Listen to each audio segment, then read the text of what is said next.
Versatile अदाकारी से अपनी मुनफरिद शनाख्त कायम करने वाले बॉलीवुड के खिलाड़ी अक्षय कुमार आज अपनी 56वीं सालगिरह मना रहे हैं। अदाकार की जिंदगी के शब और रोज़ सख्त मेहनत और जिदोजहद से भरे हुए हैं।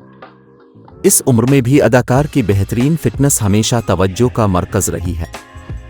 फिट रहने का राज बताने वाले अक्षय कुमार के मुताबिक उनके दिन का आगाज़ सुबह के 3 या 4 बजे होता है और शाम 4 बजे फिल्म के सीट से निकल जाते हैं।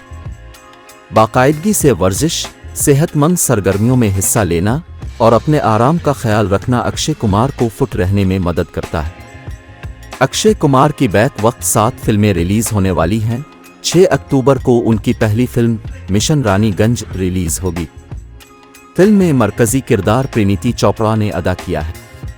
चूँकि अदाकार का नाम ही फिल्म की कामयाबी की ज़मानत समझा जाता है, इसलिए नाक़दीन उन्हें बॉलीवुड का सबसे बड़ा और कामयाब अदाकार करार देते हैं। ख्याल रहे कि हाल ही में अक्षय कुमार शहरियत मिलने के बाद भारतीय शहरी बन चुके हैं।